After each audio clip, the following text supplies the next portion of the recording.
Ya Rasul, Ya Nabi, Ya Rasul, Ya Nabi, Ya Rasul, Ya Nabi, Ya Rasul, Ya Nabi.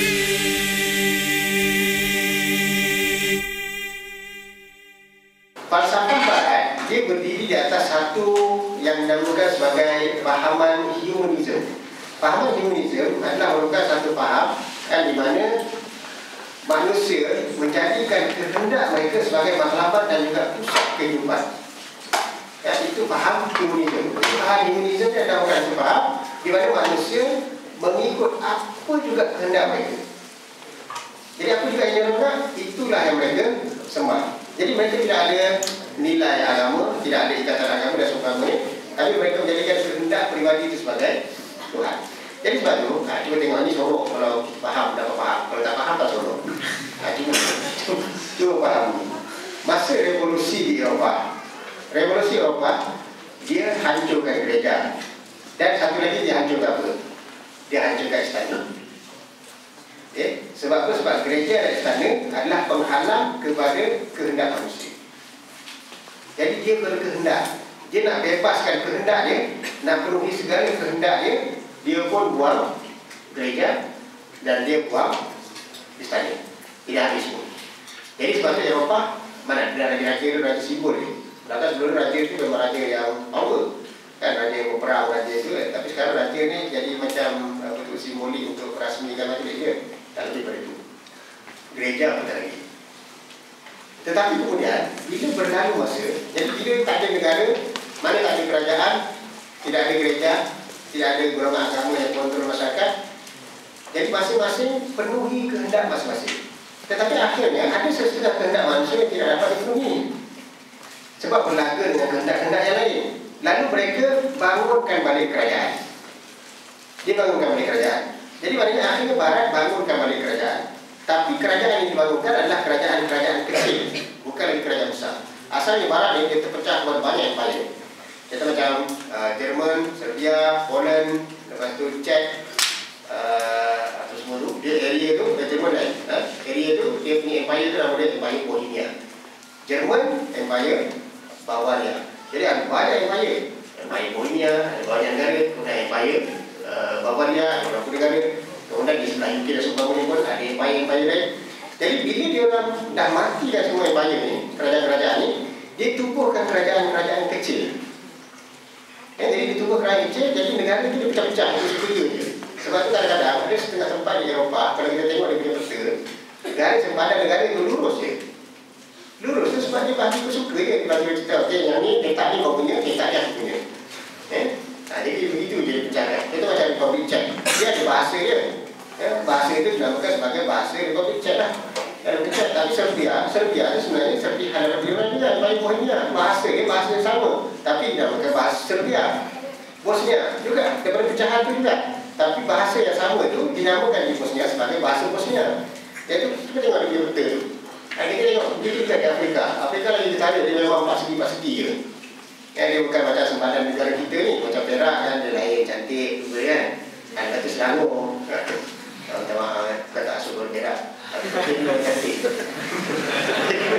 Jadi peta itu, dia ada gara-gara semua kan. Kemudian kita tempoh menunjukkan bahawa itu sempadan hakiki, bukan sempadan macam bahagian hati pusaka. Jadi macam di Eropah, dia bahagikan kepada kerajaan-kerajaan kecil. Dan fungsi kerajaan apa dia? Fungsi kerajaan adalah untuk memenuhi kehendak-kehendak manusia yang tidak boleh dipenuhi tanpa kerajaan. Jadi maknanya, dia bukan mengadakan kerajaan itu untuk melaksanakan pentadbiran ke untuk apa-apa, tapi balik kepada memenuhi kehendak manusia. Tapi masalah timbul pula lepas itu. Bila kerajaan itu dah lama pegang, orang yang jadi kerajaan, dia berkuasa, dia pada kehendak, dia paksakan kehendak dia pada masyarakat. Jadi di buat akta tu, di buat akta ni. Jadi masyarakat di bawah rasa kehendak mereka ni dia terbatas. Sebab kerajaan dia paksakan. Dia buat akta perdagangan, dia buat akta cetak, dia buat akta macam-macam akta lah. Macam-macam undang-undang kan. Nak keluar negara kena macam ni, nak beli barang kena macam ni, nak jual barang kena macam ni, kena cukai itu, cukai ini dan sebagainya. Lalu Barat, dia buat satu lagi benda lain yang dinamakan sebagai sistem globalisasi. Jadi globalisasi adalah merupakan satu sistem di mana orang Barat boleh berniaga, boleh bercakap, boleh buat apa saja tanpa ikatan kerajaan. Jadi maknanya globalisasi dicipta untuk memenuhi kehendak manusia dalam sistem sekarang dan untuk mengecilkan fungsi kerajaan supaya mereka boleh bergerak bebas. Jadi itu falsafah dia. Jadi maknanya Barat dia konsisten dengan falsafah humanism.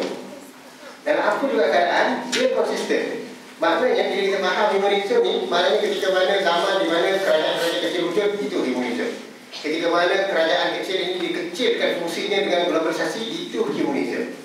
Ketika mana mereka mengamalkan demokrasi, itu humanism.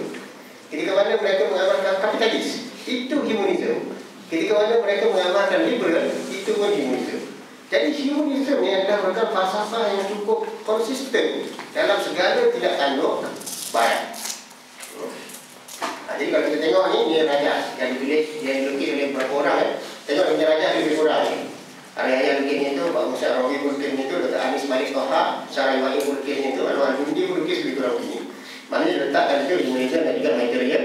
Dan kemudian sekularisme, mesineri, globalisasi, pluralisasi, demokrasi, saintisme, kapitalisme, sosialisme, pragmatisme dan liberalisme yang kita bincangkan sekarang berasal dari situ.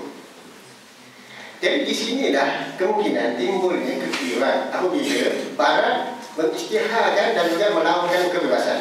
Jadi sebagai orang Islam pun menawarkan kebebasan. Kebebasan bersuara, kebebasan berfikir, kebebasan berkarya, kebebasan mengkritik. Kebebasan ini ada unsur yang sama di antara falsafah Islam dan dengan falsafah Barat. Tapi akhirnya, bila kita tengok masyarakat kita menawarkan kebebasan, kita tak tahu dia merujuk kepada falsafah mana. Kalau kebebasan dalam falsafah Islam, dia bukan kebebasan mutlak. Dia ada batas. Diikat oleh nas. Mana Quran dan hadis akan mengikat. Ada rawabitnya. Ada benda tak boleh kritik. Ada benda boleh kritik. Tapi Barat semua benda boleh kritik. Semua benda boleh kritik. Jadi di sini Timur akhirnya pengaruh dengan Barat. Di awal zaman kemerdekaan dulu, kan bila kita tengok negara kita mundur, negara Barat maju. Jadi kita cuba untuk tiru formula bagaimana untuk maju. Jadi bila kita tengok dia orang maju dengan cara mereka bebas. Berkarya bebas itu bebas ni. Jadi akhirnya kita kata kita pun kena bebas. Kita pun kena bebas. Jadi bila kita bebas, dia sebenarnya masuk ke dalam dunia kita ni, kan, falsafah Barat tu. Jadi maknanya kemodernan yang disebut sebagai moden tu, dia berdiri di atas asas rasional, boleh diuji dan juga dibuktikan, atau seperti disebut sebagai empirical, kemudian mementingkan ekonomi dan mementingkan teknologi. Jadi bila kita kata kita nak moden macam Barat, kita pun tiru benda-benda ni. Dan kita melupakan falsafah kita. Yang mana falsafah kita meletakkan kebebasan dalam satu ruang lingkup yang ada dia punya batas. Atau demokrasi pun. Kan, kalau sekiranya kita nak amalkan demokrasi, mesti amalkan demokrasi dengan nilai budaya falsafah kita. Nilai budaya falsafah Barat, demokrasi tidak ada batas. Sesiapa saja boleh merantik, siapa saja boleh menukar apa saja. Boleh tukar pelbagai negara, boleh tukar apa saja. Tidak ada masalah langsung. Dan berumur 17 tahun ke atas dia boleh tukar terus. Tapi falsafah demokrasi, kalau sekiranya kita nak amalkan dalam negara kita, mesti ada batas. Mana pemilih itu sendiri mesti ada umur yang matang. Kita harus mungkin dalam 21. Ada setengah negara Barat 18 tahun. Bayangkan 18 tahun. 18 tahun boleh mengundi. Apa yang akan berlaku kepada hasil undian itu. Jadi itu. Kemudian ada batas juga, ada benda yang disebut sebagai sawabit yang jangan diubah. Mana kedudukan Al-Quran dan hadis tidak boleh dicanggah oleh mana-mana suara majoriti manusia. Itu demokrasi kalau kita nak amalkan demokrasi. Tapi Barat dia bukan itu. Barat sebab dia letakkan kehendak manusia ni sebebas-bebas ni. Sebab itu demokrasi Barat, dia bebas ke Barat dia. Tapi akhirnya kita tengok sistem dia macam ni. Di Amerika sistem bupati. Di UK sistem bupati. Di Australia sistem bupati. Dia bagi tak ideologi lain untuk jadi parti. Cuba orang Islam daftarkan parti Islam kat sini. Dia bagi tak? Jadi dia bukan demokrasi. Kalau dia buat dia demokrasi, sepatutnya dia bagi. Kan dia bagi? Dia tak bagi.